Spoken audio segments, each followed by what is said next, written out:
Welcome, everybody, to Casting for Two, the podcast with your host, Chris. I am that guy. I am Chris. I'm the one who's always here, rain or shine. Welcome, everybody, to episode number 158. I have a great episode for you guys today, but first, I would like to talk some shop talk. We announced earlier in the month that this Casting for Two will be a part of the Secret Stage family. So if you'd like to listen to the podcast, I mean, you can always go to the normal outlets like iTunes, Stitcher, Google Play Music, or castingfor2.com. But you can also go to secretstageproductions.com. And while you're there, you should check out the new podcast called Sunday Brunch that myself and the always lovely Megan Johnson hosts with me. And the point is that we eat brunch on Sunday and talk. That's it. That's the podcast. You're more than welcome to join us because the more the merrier. That's what I always just said right now. Not really always. And if you'd like to listen to that podcast, that's on secretstageproductions.com. I have a great time doing it, and yeah. So go do that and tell us what you think about it. But I should get into my guest for today. My guest is the band Texture and Light. I talked to Mr. Trevor of Texture and Light, and I had a great time chatting with him. It's a very nerdy tech talk. I'm going to be real honest with you. But I had a great time chatting with him, like I said the other time. He has a new album coming out, Space Odyssey, which is out on October 14th, which is right now. You can get the album right now, and you should go do that. But first, listen to my conversation with Trevor. So sit back, relax, and Chris, cue the music, please.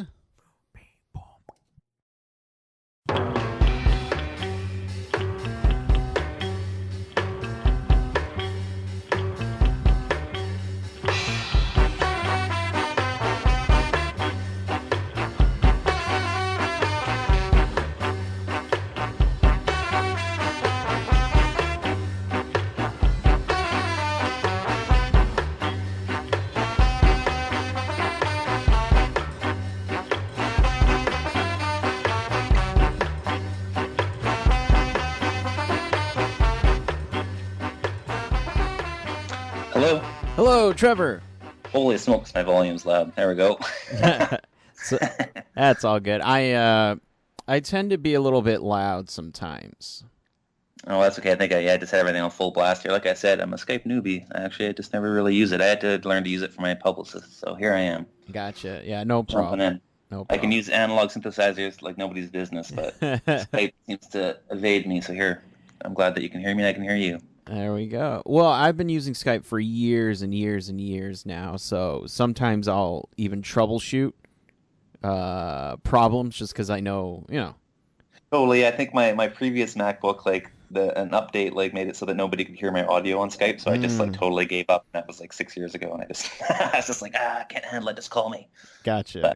Back now. It's all good. I hear you. That and another reason why I might be loud is because I have a mixer of sorts, and I'm doing handheld mic today. Oh yeah. So I feel like a comedian right now. Totally. And that's why you don't want the video on. Exactly. Comedian. Well, I'm dirty and grubby sitting in a really cheap hotel room, so it's probably best for both of us. It's all good. It's all good. How's the tour going so far? When you guys just started, right? No, we're past the halfway point now. Oh, okay. We have done 9 shows or 10 shows. I don't have my thing. We play tonight. We've had the last couple of days off, and they were our first 2 days off in a week. So we've just been hanging out in Winnipeg, kind of wandering around and showering. Yeah. And stuff. The tour's been going really well. I mean, it's being on the road is always really challenging. Not being on stage is the easy part. It's we've been stacking 8-9 hour drives every day and then sleeping in the van on the side of highways and all these very unglamorous things. So the actual show is a wonderful part. And for me, growing up in an age where so much of like music creation and stuff is online, and like, you know, you make something and you upload it and you hope for play counts and likes and all these things. Like playing live is like the actual validation. Like that's the only verification that I have that people are actually connecting to my music and like getting the message. So I'm kind of addicted to that. Like once I started, you know, like once the band started playing live and I realized that, oh, this is not just getting a play count or a like this is somebody looking at me in the eyes while I'm singing a song and then coming up to me and asking questions about it. Like that is what you get out of playing live. So like I try to remind myself that when I'm like crammed in a van on hour number 9 for like day number 7 and like eating ketchup chips. Like I really try to think back to like, okay, like it's all about like the hour on stage and then like the hour after where I'm actually like connecting with people on just a music level. They don't know what I do in my day job. They don't know my history. Like they just want to talk about the music that just got shared with them. And it's great, but super challenging for the other 23 hours. It's super challenging. Well, and then so what do you, besides driving, what are you doing to pass the time on these long drives? Well, drive. Like, I mean, there's not much you can do when you're driving. Like, it's kind Right. of, you know, we listen to tunes in the van, but it's you kind of because the van is, you know, full of our gear and a bit rattly. It's like you have to have it cranked so loud to like really actually like hear the music. We tend to just put headphones in a lot because it's just you know different, and also there's a lot of silence because you know we're actually hanging out in bars 6 nights a week. Mm. And because you know you got to get there for sound check and whatever at 5, and then you don't know anyone in town, so you don't really have anywhere to go, so you just kind of stay there. And then by the time you play, it's like, okay, well I've heard 6 hours of music tonight, and then you're in the van the next day, and it's like, geez, maybe I'll just like put earplugs in and like watch the scenery go by for a little bit. You know, I every tour I bring a whole bunch of books and you know read 0 pages. Of course, like I think, and the funny thing is I bought a book yesterday, so I'm not just bringing books and not reading, but now I'm buying books on tour, which is quite bizarre. But it's like I always think, oh, I'm gonna have all this time to read, but it's like you're always half zombified, right? So it's like Right. it just never happens. It seems like it should happen. So I'm doing some writing. You know, like we've been connecting with, you know, some of the shows. We meet people that invite us to stay at their house instead of like us sleeping in the van. So we've been, you know, making new friends and hanging out with people. And yeah, I mean, it's just kind of, it's, yeah, there's a whole, it's kind of reminds me of that military saying like, hurry up and wait. There's a lot of like, okay, we have to leave exactly at 9 and we have to be at this bar at exactly at 6 and then we have to be there. And then you get there and it's like, you spend half an hour doing what you have to do. And then it's like, okay, we have nothing to do until 11 and then we have nowhere to go after the show. So it's kind of like, yeah, it's been a really interesting like exercise in patience and just like finding ways to keep yourself busy, uh, you know, when you don't really have anything at your disposal. Right. Like, you know, there's always this daydream, like, oh, we've got all this gear with us, like we can like plug the gear into the hotel room and like write a song. But that's not, it's like that's not happening. Like we're not like, you know, like carrying the unloading and reloading the gear twice in a day for the show. It's like, okay, I'm not gonna like dig that thing out and like write something. Like it's just it's funny the idea you have when you're sitting at home planning the tour of like what you're gonna do. And it's actually more just like really just like figuring out how to be comfortable with yourself and just being very zen for me anyways. Like I can only speak for my own experience. Like I'm past the age where I'm like getting hammered every night and like partying. I'm just kind of like trying to be zen about this whole thing. Right, right. No, that makes sense. I it's kind of sad though when you do pass that age when you're like, I don't feel like partying. I'd rather just be home Yeah, I mean, or I often by think like myself. if I was doing this in my 20s, like how different it would be. I was in my 20s, I spent, you know, most of that decade being a DJ. And so and I was playing all these big festivals and for me anyways, a big part of being a DJ was partying. Like you party before, you party after, you'd, Right. you know, go to this thing that it was just like that was the thing. You'd stay up and you'd party and I just happened to also DJ, so I didn't have to pay to go to the parties. What a wonderful existence for your 20s. But now in my, you know, my mid 30s, like being in a quote unquote serious band, it's a really big head trip. Yeah, it's really interesting. Like, you know, I feel pretty fortunate in a lot of ways that I'm, you know, giving myself a second shot at music through a more serious, like adult like lens. But then it's also like, yeah, I do wonder sometimes when I'm like sitting in a bar for the 5th night in a row. It's like, oh, I wonder what I'd be doing right now if I was in my 20s. Like, just different. Like I'm really just like I won't be packing books, I'm sure, in my 20s. Yeah. But now I'm packing books. I'm still not reading them, but like I really like pack them because I think I'm going to. But yeah, I had this thing where I was hanging out with my buddies recently who I hadn't seen in a couple years, and you know the whole goal was to be like, hey, let's hang out, let's get drunk, we'll have fun and stuff like that. And when it came time, I just didn't feel like drinking. I was just Like, I'm good. I'll just hang out. How's that sound? No, you got to drink. I mean, I'm good. So I was probably a little bit boring. Yeah, it's tough. I mean, I went last year for a couple of our tours. I didn't drink just to see kind of what that was like, and this tour I am drinking. It's pretty similar. Yeah. Like it's like because it's not like maybe it would be different in my 20s, but yeah, I'm not getting hammered or anything because I've got work to do. And then our setup is quite complex, and there's a lot of synthesizers and chords Mhm. and cables, and there's a lot of there's songs where I have to sing and play guitar and then quickly reach over and play a keyboard part and go back to like I got to be with it. So it's not even really an option, really. Like I'm kind of at work, Right. and like in the most positive way. So it's not even really an option. And then after the show, you're just so exhausted. But yeah, I had a couple beers to relax. But it's kind of it's interesting, like being put back in a position of hanging out in bars all the time because if I wasn't on tour, I'd be not really. I don't go hang out in bars that much anymore. So it's kind of an interesting life that the musician has. That and yeah, I can definitely see why it's so easy to just kind of give it up when you get over that stage of your life. I mean, that's what happened to me in DJing. I just stopped being able to stay up late. Like, Yeah. oh, great, cool. I'm playing at 4 a.m. Oh my God. Like, how do I even do that? Like, I can't stay up that late anymore. And I actually became too tired to be a DJ. So I had to like find something else to do. Gotcha. You could have maybe incorporated that, like DJ sleep time, Yeah, DJ nap totally. time. When you go on, all right, everyone, let's just chill and go to sleep. Totally. Yeah. Yeah. I know. I think if I was going to start DJing again, I'd be like one of the daytime, like I'd have to play different kind of music and play just chill daytime music because, yeah, I mean, and the other thing on that side too, I remember being booked at some big festivals and, yeah, getting a 4 o'clock in the morning slot. And it's like, oh my God, so do I sleep or do I stay up all night? And then if I do sleep, like, how am I going to make sure I wake up and like setting 3 alarms and telling all my friends, if you don't see me by 3 a.m., like, for the love of God, come find me. And it was like a very like stressful thing. Whereas with the band, it's like the exact opposite. It's like you're there 6 hours early all the time and you have this tiny little moment of stress where it's like, okay, you got 15 minutes to set up, and then you do that, and then you're just done again for a long time, and it's a very like coming into a band life after a DJ career is like it's been very interesting. They're very different animals, totally.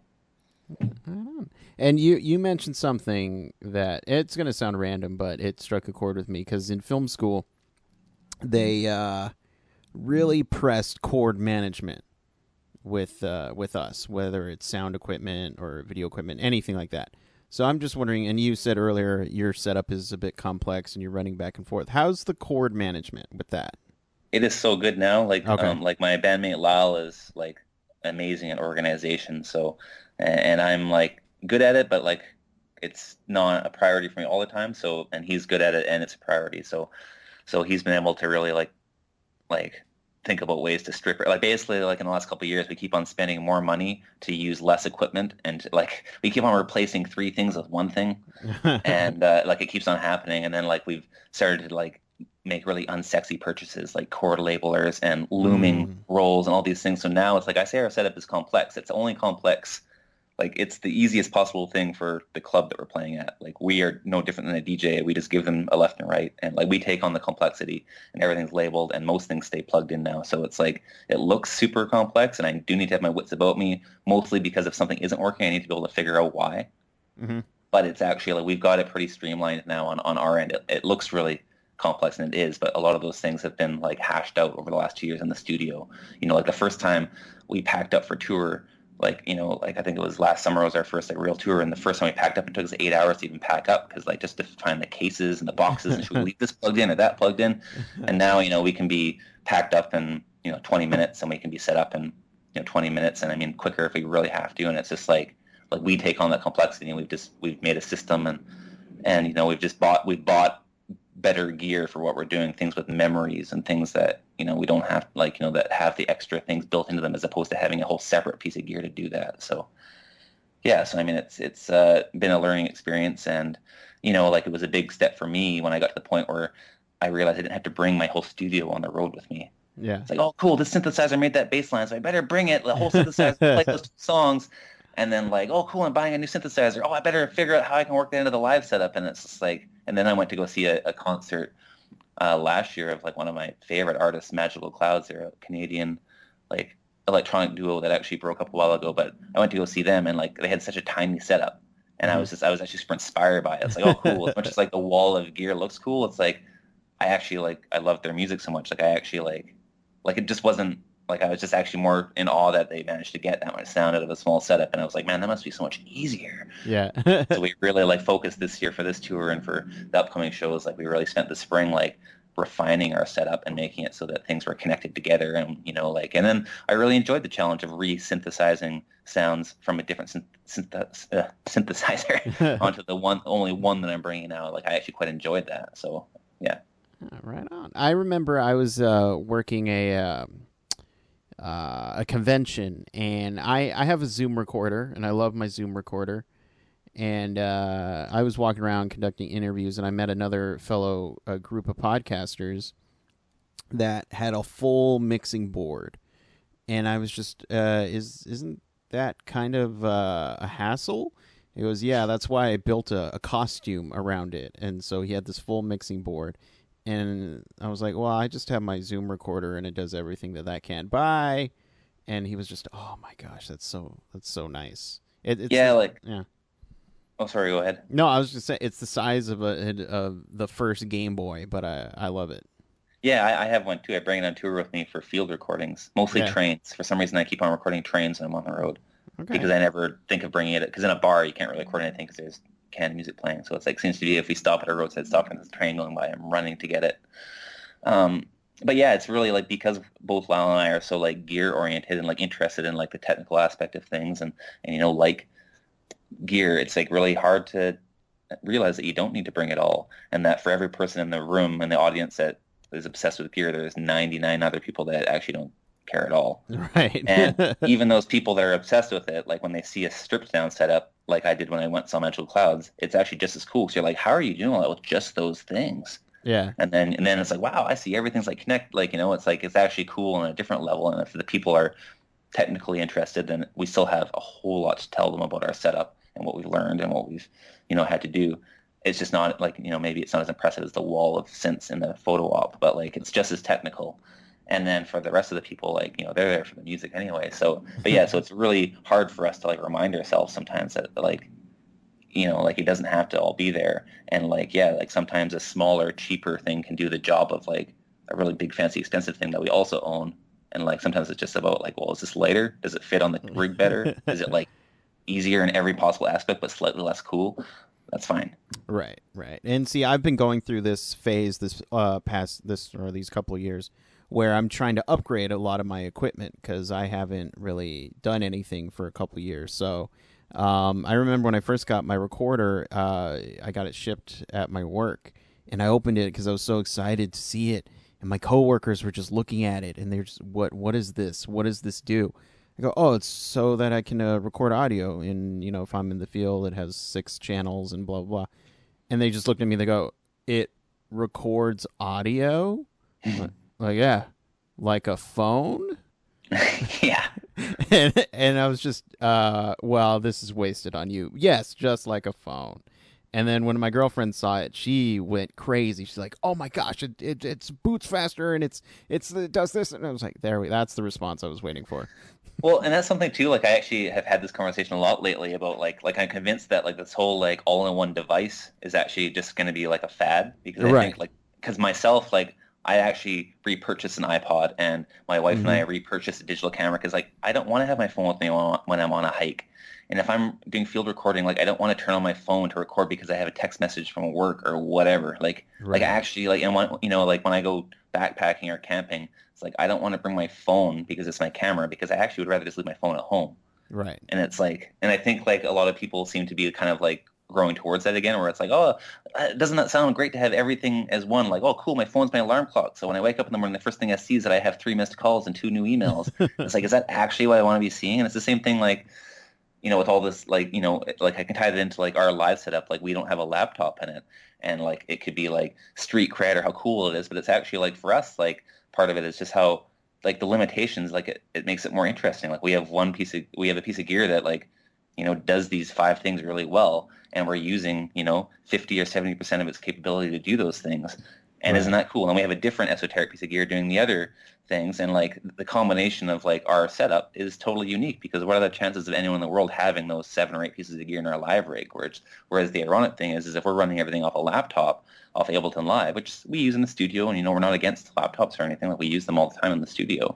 But if we're running our live rig off that, ironically, even though there's like in theory limitless possibilities, it kind of like people end up using kind of the same techniques and the same plugins and the same like it's kind of ironic. Like you have so much more choices, but that's overwhelming. So you just end up like, well, what's everyone else using? Okay, I'll get that plugin and I'll use that effect and I'll do this. So like because we're using individual pieces of gear, that just the combination of them is unique because they're expensive and they're hard to get, and et cetera, et cetera. Like that just creates a unique sound. It also gives us like a fun challenge where it's like, cool, let's like learn how to use this thing to get it to do what I want it to do. Like my main synth on stage is actually technically a drum machine, but I use it as a synthesizer mostly because it just fits and it's awesome and like that's just how it works. And like that's much more exciting to me than like just loading it up on the computer and just being like, oh cool, let's just like use the same thing that was on the album or like just like plug it, like it's just I mean it's just a conversation I have a lot about like the whole like like using individual devices for like the actual thing they were made for and more so and like I think how much more rewarding that is. Like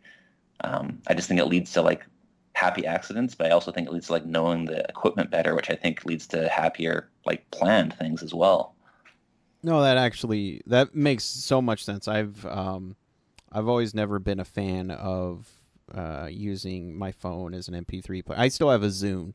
I still use my Zune, and I have a camera, and I like my camera because it takes good photos because the sensor is not the size of my pinky nail. So Right. it to me it just makes sense to have different separate items. That and I get to wear cool backpacks all the time. So it's like, all right. Yeah, you need like an accessory belt or something for all these things. Exactly. And we're probably totally dating ourselves, right? Like anyone that's listening to this who's like 18 is like, these guys must be old. Yeah, exactly. It's like, yeah, whatever. Those things they have. I've got a watch that does all those things. Those guys are stupid. Yeah, well, you know what? I just got a watch, and that's it. Yeah, there you go. So take that, dumb perfect. kids. I forgot my watch on this. I never wear one at home, but funny enough, I wear one when I'm on holiday, specifically because I don't want to look at my phone when I'm on holiday. And I forgot my watch this trip, and I'm kicking myself because whenever I want to see what time it is, I need to look at my phone, and there's emails and Facebook and all these other things, and I'm really missing a watch. You should just go buy a really cheap Casio. I probably should. I have so many of those at home for when I do forget them. I should. You're right. I feel like we should talk about the band a little bit. Totally. And then we'll come back to the whole technology part, which I like. No, I'm just kidding. So like you said earlier in your days, you were DJing. When did you decide, hey, I want to start this band. I want to do something different than what I've been doing? About 2006. Like it was kind of like it wasn't a band until I think about 2012. Like it was just me basically as in about 2006 as a DJ. I just wasn't being fulfilled anymore. I just wasn't making it. The music I was making just wasn't honestly it just wasn't as good as the music I was buying. And I was having this like fundamental crisis where I kept on like, getting booked for a set and be like, cool, I have an hour of music and I'm going to play the best hour of music I have because this is at a big festival. And then it's like my tracks just never made the cut in there. And like, it's not a depressing thing. It's just like, I just kept on like, it just wasn't like speaking to me. So, and then I moved to a city. I moved to Vancouver and, I thought I had all these aspirations of becoming this big DJ in the city. And I just realized I really had to start at the bottom again. Like, I went out to all these places. I moved there and like shook hands with the promoters and said, hey, I'm a DJ and I've been playing for a long time and I'd like to play here. And they all kind of like knew who I was, but they were like, oh, well, we've already got, our lineup's already full for the next 6 months. But if you come out every Tuesday night for the next 6 months, we'll like get you an opening slot. And I was kind of like, oh man, like if I'm going to start over, like I'm going to start over. Right. Like, I'm not going to start over as a DJ again. Like I already went through that whole process for 10 years. So I decided just to start over. So I bought a guitar and then I just started like really just like focusing on making music that I actually wanted to listen to at home, which sounds really funny because at the time I was listening to a lot of indie rock. I was DJing house music, but like at home I'd listen to like Modest Mouse and things like that. And I was just cool. I'm going to start like playing guitar and like, like use my drum machine to like make drum sound. I just didn't really know. Like I just kind of wanted to like combine my influences and see what would happen. And it took a really long time to make a song that I was happy with. And it took a really long time to make more than one song that made sense with the song that came before it. And then by the time it was about maybe 2010, I had, almost an album done, maybe 2011, and then through those last couple of years, I'd met my wife, so I went through this big writing process, as like new love gets you. So I was like, Yeah. all of a sudden, I had a whole bunch of songs, and they were all like, this album kind of existed, our first album, and but it was in the city. I moved every year, as you do. Like, Vancouver is a very expensive city, so it's like I was always sharing walls, and neighbors were banging on walls, and I was always exhausted from working too much. So I was just like, I always knew I'd have to redo it. Like I was just kind of like recording the album, and I was like, is more of just like the Cole's Notes version. So then when my wife and I decided to move out of Vancouver in 2000, I believe it was 2011, to a small coastal town, 5 hours up the coast from Vancouver, which is where we live now. It's, our own little utopian paradise. Like, I moved there, and all of a sudden I just had time. I had time and space. I had a full room that I could turn into a studio. It was cheap enough to live there that I, could only had to work half time, and all of a sudden, like, I basically started the album over and finished it in like 6 months, like from scratch again, basically just re-recorded everything. And I was like, this is great. And then it was done. And I was like, now what? I guess like, I'm not going to DJ this. Like, I just put like 6 years of work into this. Like, seems a bit like, counterintuitive to burn it to a CD and try to DJ it, because it's not even really DJ music anyway. So it was just a very slow process of like, okay, I guess I will start asking if people in this new town that I live in, like, are interested in learning my songs to like start a band. So found some people. Lyle, like it's just the two of us. It's just Lyle and I. So Lyle was one of the original. He was like, I think the fifth person that joined the live band. Like, it started out as three, and then four, and then five, and this is just for rehearsals. And then he was the last person that joined, because he was the only one that I didn't really know personally before. Mm-hmm. And then the band went from a 5-piece for one show, and it went down to a 3-piece, and that's how it was for a couple of years. And then when I started working on the new album, which is coming out in October on the 14th. It just kind of like, Lyle's got a degree in recording engineering, and he's got a performance certificate from Berkeley for drumming, and he's like, he's been in lots of bands, and he's a music fanatic like I am, and I've never been in a band before. So we kind of latched onto each other, where it's like he's got like band experience and like all this like technical experience, and I'm all self-taught. I've just been doing everything myself forever. So we just kind of like, it became apparent in the live band that like he was starting to like, rub off a lot on me. Like, he was teaching me a lot of things. And, when someone says they're self-taught, it's never self-taught. Like, I've just gleaned knowledge from everyone around me. Yeah. And I just started gleaning so much knowledge from him. So he just kind of like, I don't remember us ever really talking about it. Like, we just started kind of like working together. And the new album, like, I would just kind of do what I did for the first album. Like, I would kind of like sketch out the songs and make them. And then like, we'd maybe jam on them a bit, or I'd show them to him, and we just kind of like produce them together and like incorporate, like studio trickery and all these other things into it together. So it kind of became like a collaborative thing. And yeah, I mean, that's kind of, as the live band, like, it's just kind of like, it's just been, every year since it changed, like, we change our setup, or we buy a new piece of gear, whatever. Like, it's just like such a constant, it's in constant evolution and constant change. Like, even the new song, like the new album, it's like we've been playing some of these songs for, last year we were playing some of them on tour even. So I mean, they're like, I really like am enjoying the thing of looking at an album as like a stamp in time, and like, because of like us being like electronic, and like there's improvisational things that we can do with our gear. It's like I feel like the songs, even the old ones off the first album, they're still evolving and they're changing, and it's keeping it really fun and interesting for us, and engaging for the audience, hopefully. And yes, I mean, the band is just this. It's in a state of constant movement and motion all the time. There's never a dull moment. There's never something that stays the same, technically or artistically. It's just always like moving. And yeah, I mean, that's that. And the rest is history.